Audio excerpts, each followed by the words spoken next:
Hello guys, स्वागत है आप सभी का शिव ओम क्लासेस के ऑनलाइन प्लेटफॉर्म में। अगर आपको अपनी क्लास का कंप्लीट स्टडी मटेरियल जैसे notes, videos, model paper, NCERT solutions, MCQ test, previous year के पेपर, ये सब कुछ चाहिए और वो भी बिल्कुल फ्री के अंदर, तो अभी प्ले स्टोर पर जाइए और शिव ओम क्लासेस नाम से हमारी जो ऐप है उसको डाउनलोड कर लीजिए। उसके अंदर आप सब कुछ फ्री मिल जाएगा।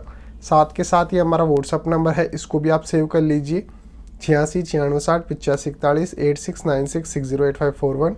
इस पर आप हमारे को व्हाट्सअप पे मैसेज करके अपनी क्लास और सब्जेक्ट बताएंगे तो हम आपके व्हाट्सअप पर भी आपके नोट्स वगैरह भेज देंगे बिल्कुल फ्री ऑफ कॉस्ट। तो हम लोकोक्तियाँ पढ़ रहे थे, उसमें आगे बढ़ते हैं। अगली लोकोक्ति है घर की मुर्गी दाल बराबर। घर की मुर्गी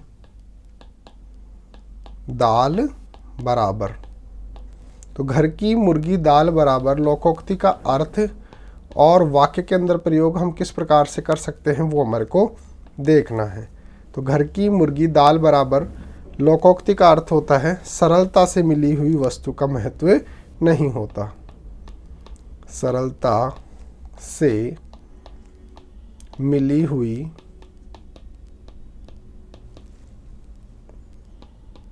वस्तु का महत्व नहीं होता।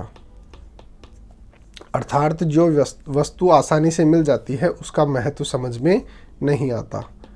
वाक्य के अंदर प्रयोग किस प्रकार से कर सकते हैं। मान लो वरुण जो है उसकी बहन टीचर है और वह आसपास के बच्चों को ट्यूशन पढ़ाती है, लेकिन वरुण जो है वो अपनी बहन से नहीं पढ़कर और बाहर किसी अन्य से ट्यूशन पढ़ने जाता है। तो इसका मतलब घर की मुर्गी दाल बराबर, अर्थात उसको आसानी से टीचर मिल रहा था घर के अंदर, फिर भी वह उसको महत्व समझ नहीं पा रहा है। इसको हम रेफरेंस लेके अपना वाक्य निर्मित कर सकते हैं। हम क्या लिख सकते हैं, हम लिख सकते हैं कि वरुण की बहन पढ़ाती है लेकिन वह किसी अन्य से पढ़ने जाता है। यह तो घर की मुर्गी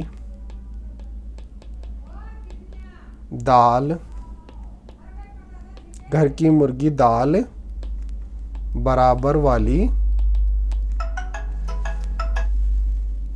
वाली बात हुई।